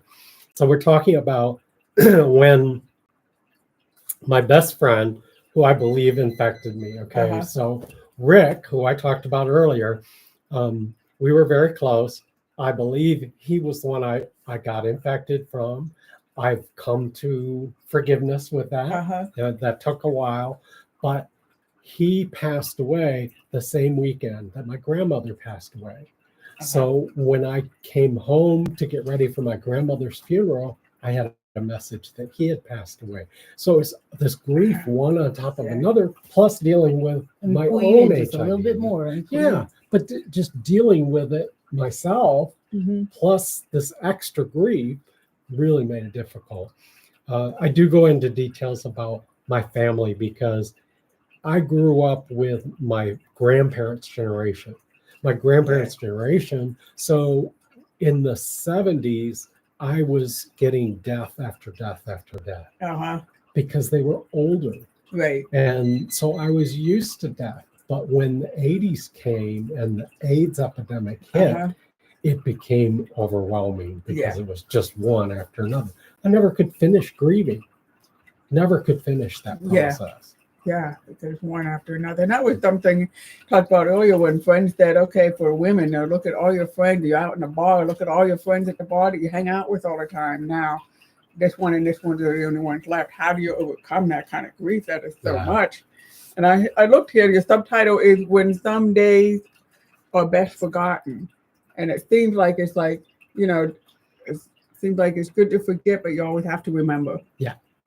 You have to go back. It's just that you don't have to remember every single day, but you can't ever let it completely go. They're giving you love. That's all you love. Yeah, I'm showing Mike how you guys are sending roses and hearts and all the love you're sending. He's not familiar with TikTok, so he's never got to see like the coffee cup dance across or the little dog that runs in a circle and all that kind of stuff. And when that's any of those things that come across there, it costs our fans money. And so when it costs them money, TikTok takes a little chunk of it, but they also send us a little chunk of it. So we want to tell you how much we appreciate that. Thank you. So we might be able to take that money that we've gathered up and go over to that soul food restaurant up here around the corner and bring home our food. For Black History Month. Yeah, there you go.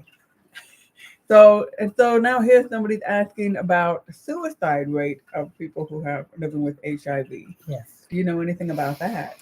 I don't know a great deal about it. I know it was very prevalent in the 80s when people would get HIV, but that was because there was no treatment. Right. So now it's about knowledge, Uh-huh. learning about how you can be treated. How And I believe anybody that would commit suicide then is committing suicide because it's just something that's going to happen to them no matter what.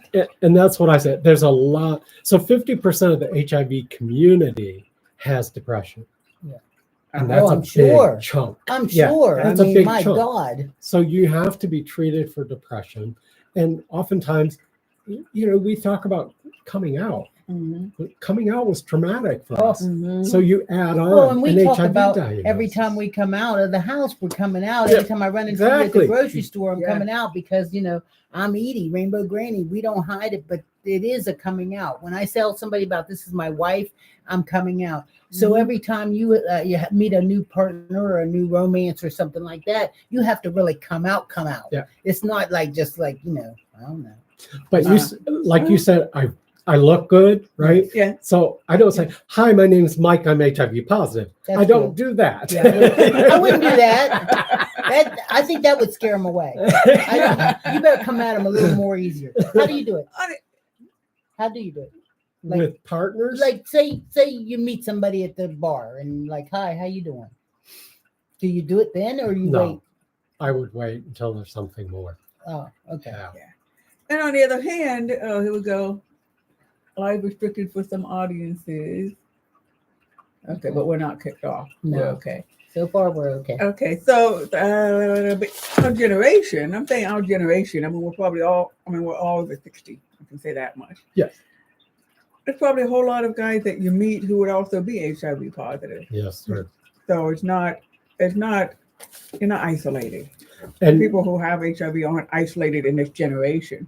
No. And it's interesting you were talking about San Francisco. Well, they could be. We wouldn't know if they are. We wouldn't know. We wouldn't know if the guy next door stays in his house all the time because he's depressed and has HIV. Well, there's that, but I guess I'm thinking if you want a relationship with somebody in our generation, it would be a hard question. I think And so it because I depends think they go to culturally doctors. where you're at. Yeah. Think about Atlanta, all that down low This stuff. is true. You know, in Little San small Francisco, town in Ohio. I'm Yeah. from a small town in Yeah. Ohio. they're not going to talk And they about it. eat you alive if they just Yeah. find out you're gay. But San Francisco, you walk into a gay bar and they assume you're HIV positive.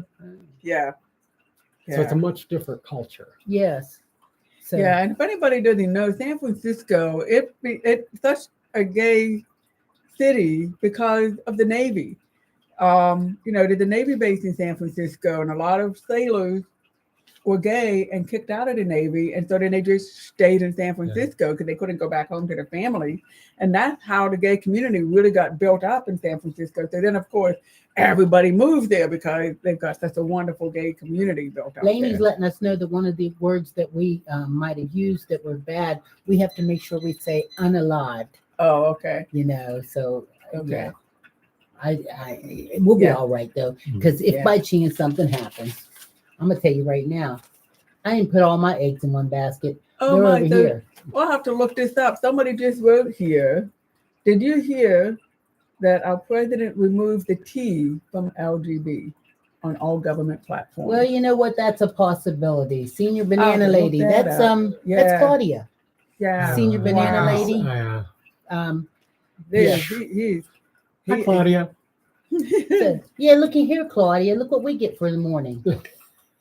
We get a handsome, sweet Mike. You know This what? is Mike Hellman. He wrote this book. Yeah. It's called A Journey of Acceptance. I want to thank all of you for watching. And that's Rhea. I'm sorry. Oh, That's here- right, Rhea. And here they're saying, somebody said here, he removed the TQ plus. Oh wow. You know what? I mean, he's really busy. Is he sleeping? Because that's really not He good doesn't to sleep, not and get that's any really He kind of bad doesn't sleep. for sleep him. now. Yeah, to never ever sleep is not good. That'll make you not healthy. Yeah. Talk about cognitive problems. Uh-huh. When you don't sleep, it'll cause No. your brain to eat itself. Yeah, Sandy says, I have reassured my trans friends that I stand in solidarity with them and that I love them always. They always have a place in my home. That's right. And JPB is here. I lost a friend who had unalive, had taken care of that himself. He was he was getting sicker and wanted to go. And I was upset, but understood. Yes.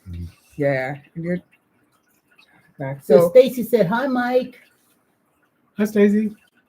So something to say about the trans community. You're getting hit hard, really hit hard. We got to think about it. The trans community launched the gay rights movement, I did. and so they're the most feared group. The most feared group, and so they get they get this pushback now.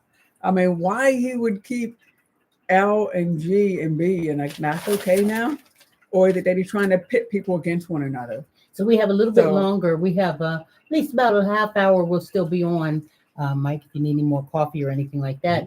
And then we'll be switching completely over to our YouTube channel, and that's where we'll tell the secret. So we know every day when we do our live, we have a secret, but we only share our secret with the YouTube community. So come on over. I know. Look, oh my God, it's too early for that. It's okay. It's okay. You still got time. Get yourself some coffee. You can still sit here and ask Mike some questions. Make him feel like he got up out of his bed and drove all the way over here. Let's see. Oh my God. Oh, that's funny. That's funny. Thank you so much, everybody. So we're not seeing you on TikTok very well. We're still learning how to get three of us in the screen for. Yeah, we're okay. Well, thank you for the gifts, everybody. Yes, thank you for the gifts. So what else you want to share? We need the T just as much as any of the other letters. Yes. This is true. Yeah. And queer is becoming more and more an all-enveloping term again. It used to be, and it's making its way back because you got gender queer, sexual queer, all these other stuff in the queer community encompasses so much now with all the language that we've developed. Right. You know what? I mean, he can take the T out of the abbreviation or whatever the word you call that. But it doesn't. Anyway. You know what? It doesn't even matter. You are who you are. We are who we are. I happen to be a lesbian, and so is she. And he can take the L out. But that It's not don't gonna mean change who we that are. don't mean this afternoon I'm not going to be a lesbian. That don't But mean it it. seems I like he still am would who I like am. tea. It seems like he would like tea. I bet he gets medications of tea himself. Chris, I'm sorry. Let's see if Don't I you can think? scroll back and He see if I needs can it. find the Yeah. question. You need to. You think that would be his favorite letter of the Mhm. alphabet? Mhm. I'm looking, Chris. I don't see He's it. not hearing it, but No. you're catching on. Chris, Yes. Yeah. Chris left a question and he wanted to know if we saw it, but I don't see it. Okay. I didn't know that was those questions. There are some questions on TikTok that are very faded, so we can read them, and those are the ones that Edie has to approve that yes, it's okay to ask this question Right. on our TikTok. Isn't that nice to be so considerate? That TikTok can be so considerate. Mhm. Coming and going. Coming and Yes, going. yes. Let's see. It does erase. It doesn't your- erase your existence. That's right. Yeah. That's right. Let's see. Do you think the HIV med system will be affected by this administration? I think Medical system. anything is going to be affected by this administration. I would love to say no. I would love to say, hang in there. But Somebody says saying Jeez. already had been. Yeah. right. Most of what's being affected is what's being sent to other countries. We used to collect drugs and actually send them to other countries for Yes. HIV. He stopped that. And I think within our country, the clinics that are existent today, Mhm. they're going to be okay. They're going to fight for Yeah. what they need. Yeah. The Yeah. research going to be tough to get money from NIH. Oh, and then somebody's here commenting about how bad the Reagan administration was for Yeah. about AIDS. This one is Right. worse.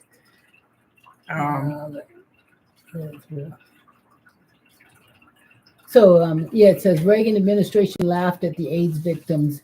This one is worse. I mean, he's probably laughing too. I mean, we don't know. We don't know what goes on. I think be. he's smart enough. I would love to say he's a total complete ass, right? Mm. But I think he's smart enough to just skim the surface, like. Yeah. And I mean, it's amazing that you thought somebody that was as stupid as I mean, I know I'm not supposed to do this, but you would thought somebody that was as stupid as this would just be all snagged up, but it just seems like he's just right there on the edge. And I don't know if it's because he has the right help, somebody that's helping him do the right thing, or to be able to, because this is a lot of stuff to cover. Yeah. No, and never he's sleep. smart enough. If you think about all the people he has agreed to go ahead and deport all these people, but Congress never gave him money to do it. And so now he's trying to get that money from other resources to be able to deport. He's doing And it. it's- Hey, Chris Coley, I think we did already answer your question when it came down to do we know the number of suicides about We can't use that HIV? word. Oops.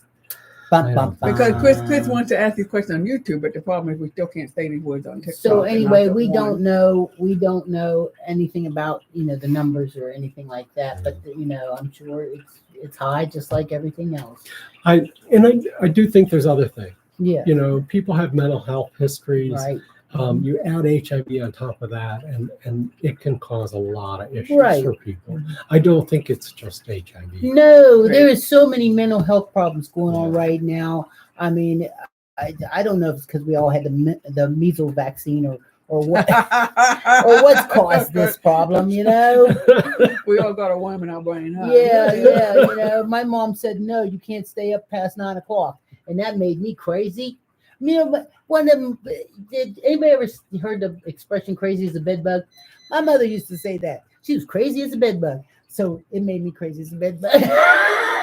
Oh, here's a nice comment. Mike is a great addition to our senior group. Yeah, it's Rhea. Yeah. Oh, Yeah, yeah. Rhea thinks you are. He is.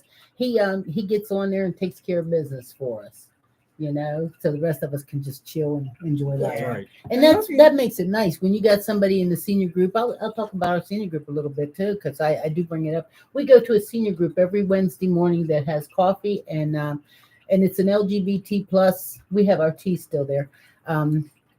Group where we have coffee and donuts and we sit and chit chat for about 2 hours, and it is just so nice. It gives older senior people a place to hang out with people about your age. We laugh and tell lies about what we did in our youth, or what we didn't do in our youth, along with the fact that it gives you somebody to just connect with, you know? So if you're out there and you need somebody, and we all need somebody, but if you're out there and you're in the Pittsburgh area, we're here. You know, we're over at the senior group on Wednesdays having our coffee, and every other Thursday evening too. And it just gives you a chance to hang out with people that have like-minded. You know, Mike has always enjoyed the company of men, and so we can't hold that against him. It's okay. But with that, he gets to come to the group on Wednesdays, and there's a lot of men there. And Judy and I have always enjoyed the company of women. And when we go there, there's a lot of women there. I mean, none of us, well, I can't say none of us, most of us aren't like looking to date. We're just looking to just hang out and talk to somebody and have lunch and laugh and stuff. So, you know, we're out there. And we do go out to lunch. Yes. So, Yes, yeah, we go out. have Matter of activities. fact, I think they said February the 13th this month, we're all going out to Okay. lunch. You know, so I'm looking forward to that, a chance to eat some food. And another chance to meet Mike. Where are you going to be going? Where you're doing the book launch? Oh, that's So- right. Mike this, is going to do a book launch of A Journey of Acceptance. this Thursday, I will be at the C.C. Miller Memorial Library in Edgewood between 5 and 7. It's Edgewood, Pennsylvania. Yes. And we're going to do a book launch. It's going to be a nice time. Snacks. Snacks? Snacks. No, he did not say snacks. Evie going to be there. What time do the snacks start?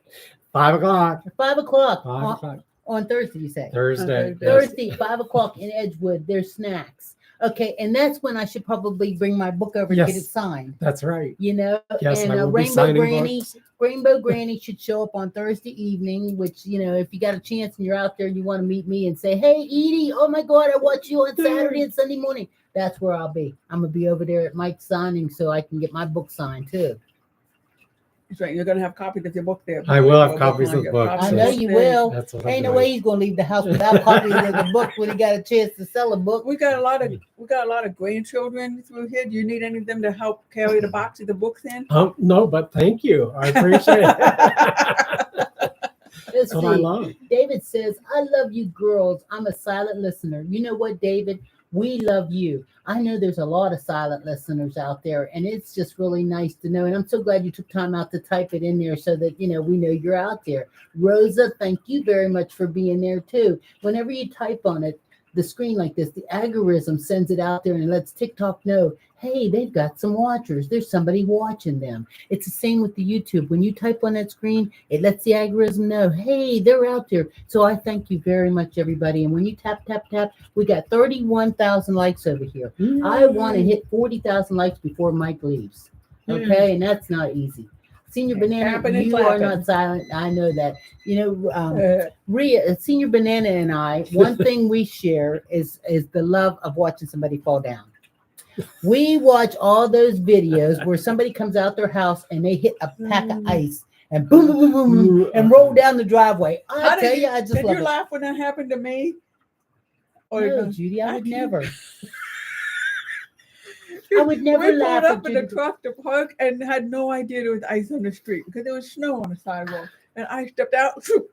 She went down That would have been a almost wonderful underneath the video truck. moment. Huh? Almost under the truck. I'm telling you, I didn't laugh right away because I was worried about like a hip or something, you know, Right, because I this know is you're serious. okay, This is serious, you know. And when she got up and she dusted herself off, I could hardly get myself together because it was like I was watching a TikTok video in live. And I was so mad at myself for not having a camera on because when she opened that truck door, she went boom down and just slid down Slid the down? street. You know, Because it was a hill. yeah. Oh, What it's about cute. cats? Do you I see love cats. I come watch down? cats. I watch Catch Video all the time. Let's see. Hey, I love you guys. Hey, Halloweenies, we love you too. Lainey says, Fail Army on YouTube is funny. I don't know. Fail Army. I don't know what that is. But Lainey, thank you very much for participating. Yeah, Wendy, I've got thanks for some- being a new follower. Yeah. Okay, I got some comments here too. So let me see. So first of all, you've got another bio. Shannon said I haven't heard of this book, but I'm going to read it now. Yay. Thank you Yeah. very much. And then Princess is here saying, as long as you make sure she's not hurt before you laugh. Yes. It's all good. It is, and I did. As I made soon as sure you know when it's she not sprung serious. back up. When she sprung back up, I knew it was okay to laugh. I knew I was safe then. I want to let you know too that I haven't. Neither one of us. He just brought the books in for us today, so we haven't had a real opportunity to read. But one of the ladies at the senior group had read the book, and she said, "What was the term she used?" Risque. She said there was many risque parts inside this book. And so, if anything, I love myself some risque. I'm gonna tell you that risque, whatever you want to call it. I do. I like it a little freaky. I do. I would love to lie, but you guys know it. You know. You've heard me talk. You know. I like a little.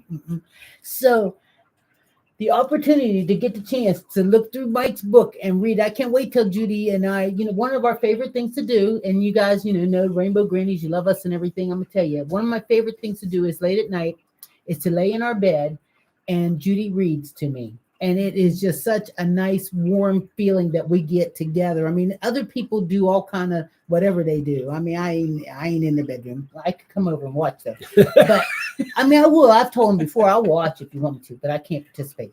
But Judy reads, and we love it when she reads to me. So tonight, I got a feeling we're going to try to pick through and find some risque parts, or maybe just start at the beginning and go right on actually, through. I'm going to see if I can trade books with you because apparently Mike got all the parts. Yeah, he marked got- out. yeah. Well, it shouldn't take long to read, because No.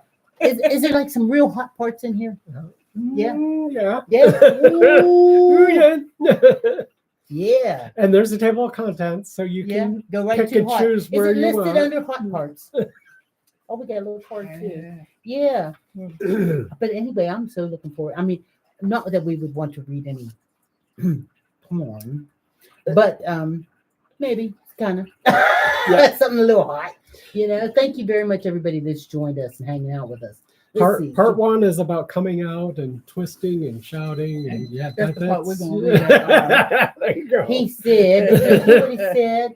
Well, I don't think it's really adult content. Is it considered adult content? No. Somebody just asked, and I just okay. Intimate. It's not anything teenagers haven't seen in the movies. Yeah, it's They, intimate. they probably could have wrote it for him. Let's see. I see CC says she just joined and she wanted to know the name of Mike's book. And the name of Mike's book is A Journey of Acceptance. We're going to make sure on our TikTok channel here we put all the But I'll information type for it on it. here too. Yes. I'll type it on It is TikTok. available on Amazon. Thank you. That's Yeah, good. It's it is. available on Amazon so that you can just like snatch it up. And Amazon, they got like 2-day delivery. Yeah. So it's quick. by Tuesday night on your birthday, That's they'll be right. sitting there reading. If you live locally, though, please do us a favor. Come on over to Edgewood, Yeah. to the library at Edgewood, right? Yes, And he's exactly. having a book signing and selling the book And right book there, launch. a book launch. So I'll be there, and Judy, I don't know if you have any plans or not, but I maybe think I'm gonna be we'll there. stop over for a little while, especially Yeah. because we heard they got snacks. Because I'm all about the snacks. So is the Edgewood's library? Is it located close to Wendy's? Is it by that or? That's so it's Smithville. on Penwood. Yeah.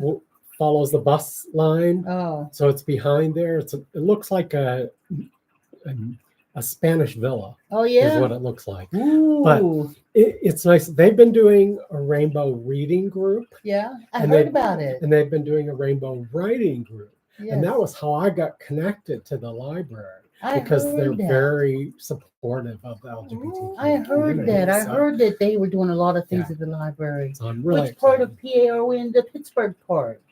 Let's see. I don't know what has happened. I typed in the name of the book and Mike's name, and it Uh-huh. didn't show up on yours. It showed up on mine. Hmm. So, but somebody else typed in a book of acceptance and Thank you, put Nat. Michael All right, Hellman. thank you, name. CC. Yes, Michael Hellman. Oh, the Edgewood Country Club. Is that what you're saying? No, it's CC No, no. Mellor. It's the CC library. CC Mellor It's the Memorial library. Library. The library. Oh, they're asking if it's located by the Edgewood Country Club. We don't know. I'm Yeah. not sure where the country club But is. Edgewood Library. It's, Okay. it's 1 Close- Penwood Avenue. Oh, okay. It's 1 Penwood Avenue on the second floor. Okay. I was going to let you type in the address. So, but anyway, that is so nice. Let's see. Glad to have fellow Yunzers supporting the community. Seth, we are the community. We're here. We're here. Yeah, How you we're doing? queer. We're here. We're queer, and I don't know. We are everywhere. Okay, sounds good. Let's see. We have 20 more minutes to go, so we have 20 more minutes for you to ask anything. They were asking about a hotline for people who feel like for unliving. I don't And actually have the we numbers don't down with have me. that A information. lot of times I share it on our I've shared it on our senior page. I believe there isn't there like an 899 or something like that. Is that what the I don't I'm know. not sure. I can't tell you. Honestly, I can't tell you. I would suggest that you just Google it, look it up. I mean, it's there for you. There's all kind of. You call the hospital. You know, call 911. Call anybody you need if you feel this is a problem. You know, if you feel that you're like pushing yourself to the edge, dial 911 because even if that's not the proper unbid phone number, they will get you help. You know, so it's okay. Mike has been here sharing with us today about HIV and living with it and surviving through it and what you need to do and how he's had like a pretty good time.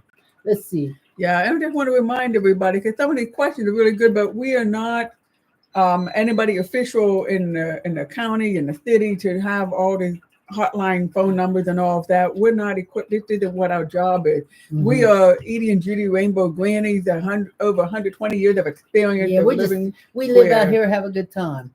Let's see.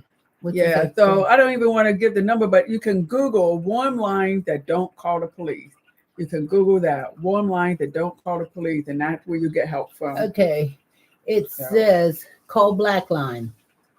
So are these all local? This will help you no matter if you. I don't think they're they're all local. The U.S. They're or national. Canada. And so, but so you can There's Google a lot. this If you see, information. anything you want to say on there, Mike, you say it. They can hear you too. Well, the Trans Lifeline is the newest one, which is a great support. Thrive, LGBT National Help Center. There's a lot of good warm lines you can call. That's right. Yeah. So are they saying that people will be afraid to call the police? I think so. Yeah. People will be afraid to call 911 and get the police because people want help, but they don't want it on their record. They want help. They may not be there yet where they need something urgent or on their record. They just want help, and then they get the help, and then they're okay. I totally So that's why we're understand that. talking about the warm lines, and the warm lines will help people know whether they need more serious help or not. Yeah. Diva, we're doing good. I'm doing real good. I'm Edie. I'm Judy. I'm Mike. And together we're the Rainbow Grannies. We come on here every Saturday and Sunday morning doing, we are part of the LGBT plus community. Mike is our guest today. He's coming, hanging out. I'm a great uncle. Yes, it's great Uncle Mike. He's the great uncle. Mike great wrote rainbow uncle. Wrote a book, and he wrote a book, and it's called A Journey of Acceptance. And so we've been talking to Mike about his book and about being HIV positive and how to protect yourself and all those good things. And he's been sharing with us, and it's just been really nice to have him here. Yeah, and the stories, Mike got great stories in here, coming out in the days and the party in the community did, and got all this great, great pulp novel kind of stuff in here. But the story, the book isn't only about history. The book is, it affects people currently, here and now. So it's a very current book, I should say. So it's not for history buffs. It's for people who understand the journey you come through, and it's applicable for everything. I mean, we talk about the AIDS epidemic there. Then we talk about the pandemic now that people are still trying to figure out how to get through. Right. And I think that's why I've used grief as a framework for it, because we all understand, there's that shock. There's, those stages of grief that we all go through. Yeah. And in HIV world, it's very true. You got to realize you're going through grief. Mm-hmm. You're losing intimacy. All of us lived through the COVID era and everything. Yeah. And, not really thinking that much about it, I'm sure that a lot of us experienced almost the shunning that's involved with the HIV community. I mean, we had COVID and it was just like, heck, the whole world shut down. We weren't allowed to go to the grocery store, so because we were afraid of catching it. So with the HIV, they all went through a moment of that too, where I won't say moment, but where you couldn't go here or couldn't go there because you were so afraid, but at least now they've gotten the situation under control where, you're taking your medications and everything's okay. Right. I think telling your own story is important too. I didn't know this, but Clarice and I are doing a workshop for people living with HIV to write their story. Yes. Whether they're journaling or however they're doing, we're just helping them to write down their story. So are these local people that Yes, you're they're working with? mostly local. Uh-huh. But the point being is that even if I you need to don't get 'em to share walk it, just a little bit. if you decide not to share it, that's okay. You can write it down and it is therapeutic just to throw it away. Right. Yes. So whatever you want to do, that's That's important. true. Even if you throw it away, it's therapeutic because you shared it, Thank you. Look at all them new followers. Oh my goodness. You guys are going to help me reach that 85,000. Love you. All right. Right. Yeah. So I know when you talk about writing it being therapeutic, I have a friend who has since passed away, but her name is Beverly, and she's a playwright. And she had 4 children. 2 of her sons she had lost to AIDS. And she had gotten so depressed when after another son had passed, she couldn't get out of bed. And then she wrote a play. And that was, Beverly. for it. I know Beverly. Yeah. You Oh, know you know Beverly. I know I'm sure Beverly. Beverly Yes. was very big at the Shepherd Wellness. She Yeah. volunteered there. She and her Oh, okay. husband. Yeah. Is that where you met her? Yes. Yeah. Oh, okay. Yeah. Yeah. So, and She Beverly, just passed within like a couple years. years Yeah, ago. it hasn't been too long. Uh-huh. Yeah. So there's something else. And so Beverly and her husband, they had been very big supporters at the Shepherd Wellness, which is, what was it, how do you describe the organization? It supports people who are living with HIV Yes. and AIDS. They do education and they do meals 3 days a week, Monday, Wednesday, Friday. So it's a very good network for folks living with HIV. Yeah. And so all the years that Beverly and her husband had worked there, and Beverly was still, I met her, this century. I met her, and she's still getting calls from, still trying to talk to people's parents who were pushing their kids out of their lives. And she just couldn't understand why you do this. But if you talk about how to help people, Beverly has she had a way of talking with people, to de-escalate the tension. So you were also talking about you came out at the age of 16. Did you come out to your parents? I did not. Not at that time. Not until I was 19. Okay. So how did they deal with it? Because a lot of people are dealing with this. It was rough. Yeah. My mother was very religious and she had a hard time with it. I think it did push us away for a while, and it took quite a while for us to come back together. But we wouldn't talk about it. Yeah. Wouldn't talk about it. No. Yeah. She's gone now? She's gone now. Yes. Yeah. So did your father come along? Or? My father passed when I was very young, so okay. I didn't go through that. Yeah. But yeah, well, tough. I mean, so many of us deal with, coming out to parents that aren't, they're not giving us a big old pride party. I mean, even yesterday we were talking with somebody here, text to us and let us know that they've been kicked out of the house. Yes. And how do you heal from the hurt? Yeah. Well, I think there are like organizations that are willing to help too with that. Yes. We have a Hugh Lane that we go to and everything, and I don't know what all they do is concerning that, but I know they do a lot with the youth.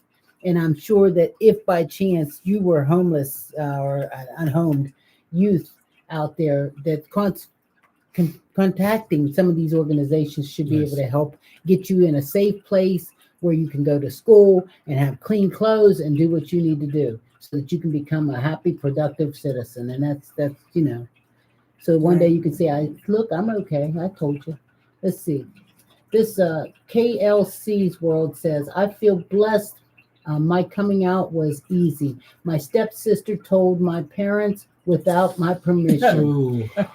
Well, that can be rough, but you took the coward's way, and that worked out. It worked out for you. But they were supportive. Yeah. Yes, it worked out for you. I think this is maybe something different too. I mean, and our days coming out in the 70s and 80s to our families, and there were no families that were accepting and throwing a big old pride party. People coming out now, I think there's some folks whose families are very rejecting of them, but you also are surrounded by a whole bunch of folks whose family have accepted their kids coming out. And so I think in that way, we still have more support now than we did back then. Yes. And so, and that makes a big deal. It may not be our own family, but we know our friend's family are welcoming us, and so we're welcome someplace. I have a very inclusive church that I belong to, and we have a lot of allies in our church, Uh-huh. Yeah. and they are very supportive. So Yes. it's Which important. church do you go to? I go to East Liberty Presbyterian Church. Yes, I've been wanting to go there. That church is huge in It there. is. Oh yeah. You know what? It amazes me when I go into a church that's that big, and I think that at one time, I mean, I don't know, I've never been there on a Sunday service now, but one time they built all them pews because they was filling them up. Yes, they were. You know? Yeah. And there's no parking lot there. Where do all the people park? You At the know? library. At the Oh, library. They must work, I figure they must live close and walk and everything. That church is huge in there. We got Yeah. lost last time we were there. Oh yeah. Yeah. We went there to go see the That choir. might have been the Yes. Renaissance choir. And And- instead of them being in the main sanctuary, they were down in the Down- basement. And so Rainbow then go room. down into Yes. the basement of a church that big. You want to talk about scary? Lord, thank But you. it's a community center too. I mean, they have a full gymnasium. They Oh. have a bowling alley. Oh. I mean, how many churches do you go to? Do they have a bowling alley? No, I mean, Right. I didn't Trying to know bring- they did. Trying to bring people into the fold. Here we go. Come on. Yep. We should probably attend every once in a while. So yeah, But it's an activity center. It's not just it's a right church. located right smack in the middle of Right. East Liberty. It is huge there, huge. It's beautiful, beautiful church. Let's see.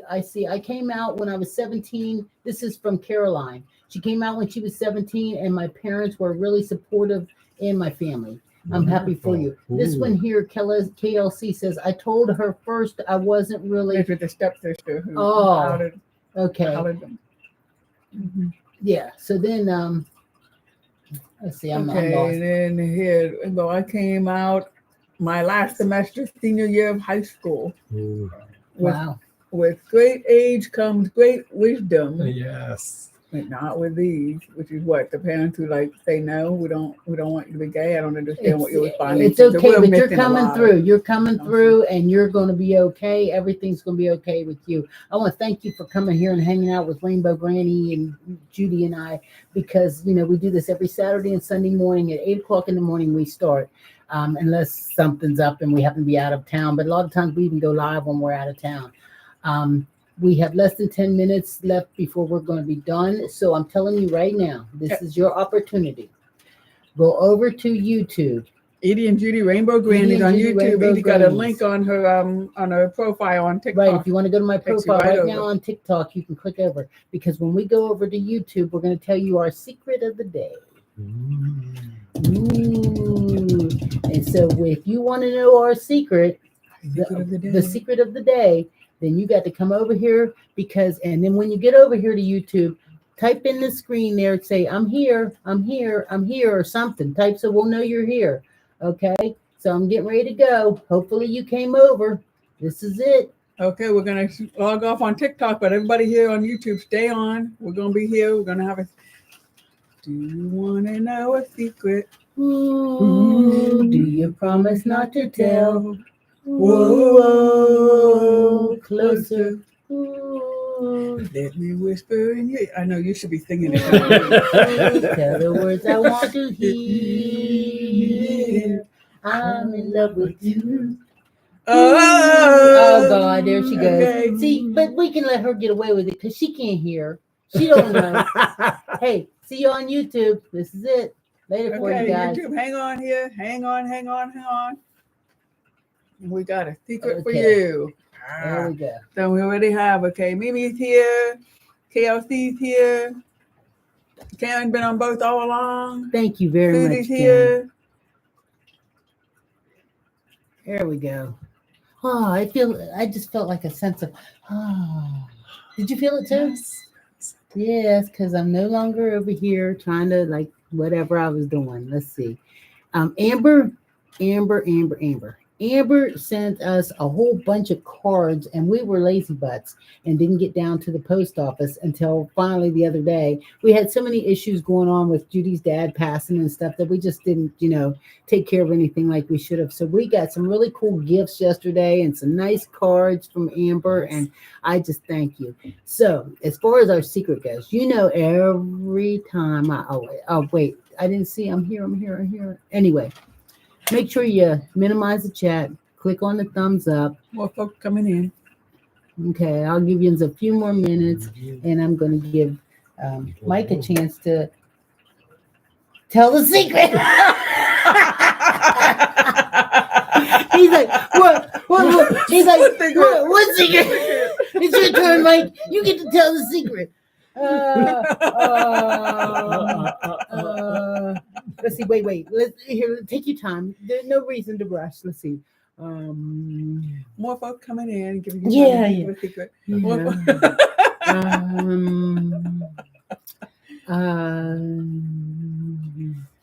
Mike, have you ever been married before? No, I haven't. Oh, okay. Yeah, so there's no children or nothing No out children. there. No? Okay. Do you regret any of that? No. No? I was going to say, yeah, I'm sure somebody's willing to give you a couple, that's for sure. Marriage equality didn't come about till 2014. Right. And when I was growing up, marriage wasn't even in the picture. Uh-huh. I knew I was gay, Yeah. so I just never thought about it. And I know people who have been together for years and years went to get married, but I hadn't had a partner like that. Right. So, do you guys have any questions you would like to ask Mike before we're gone? Just basically our secret for today was the opportunity to have some private time on YouTube with Mike so that you can ask him anything.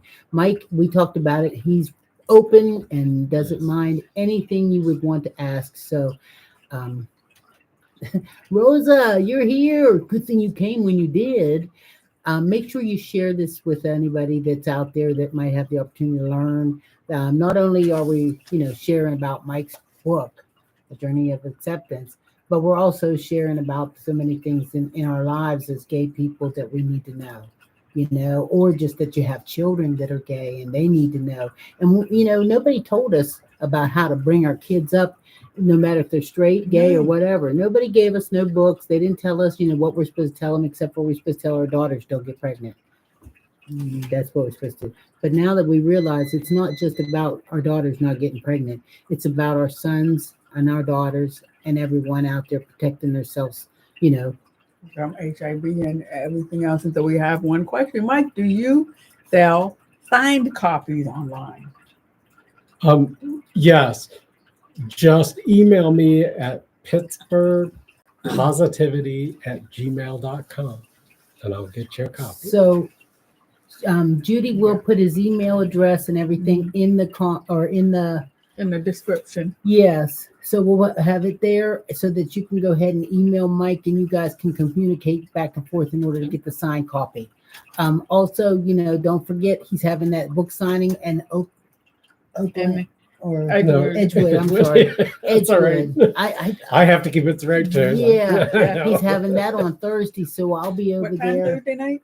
5 o'clock. 5 o'clock, just in time for snacks. Yes, just 9%. Yes. Do you have any idea what we're having? Anyway, Let's just say scones. Oh, I love scones. Should I bring my own coffee? No. Oh, okay. Coffee, tea. Oh, ain't this something? Let's see. It's always a good time for snacks. I know. Yes. Let's see. I was with a woman and we had 3 kids. Not foolproof. That's right. So this is an opportunity to share information and stuff with your children or somebody else's, or however your niece and nephew. Did we tell our secret? Amber's here. Amber says she's here. What was our secret? Did we tell it? I don't know. Well, asking Mike question that Mike had never been married. Yes. And that marriage wasn't even a consideration with even gay marriage because it didn't come around until 2014. That's right. How long did it take you to write this book? 10 years. Wow. Yeah. Wow. A long time. 10 years to write his book. So that means 10 years, 10 good years of Mike's life is in this book. That's right. And Judy is going to snuggle up tonight on my pillow and her pillow, and she's going to read to me some special inserts of Mike's book. I'm going to read the chapter that's called Twist and Shout because we think that's going to be steamy. Yeah. And then you can guarantee that next Saturday morning when we come on here live, I'm going to be able to give you all the juicy details.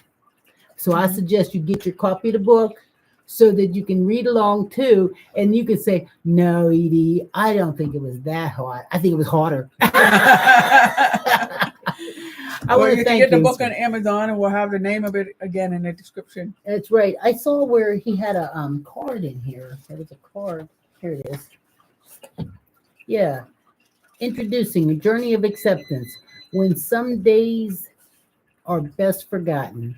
The Living Memoir of Mike Hellman. And then it's got $15 for his paperback and $5 for his Kindle. So you can get it on available Kindle on Amazon. Amazon.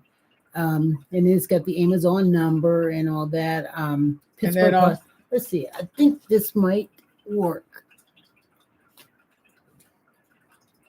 There you go.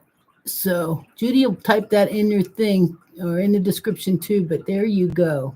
I don't know if I can see this one or not. This is the book orange. Oh yeah, that looks nice too. That's for a book launch on Thursday evening Let's see. here in the Pittsburgh area. Sandy did it work the first time. That must be something that Sandy asked. I'm glad you guys are sharing with each other.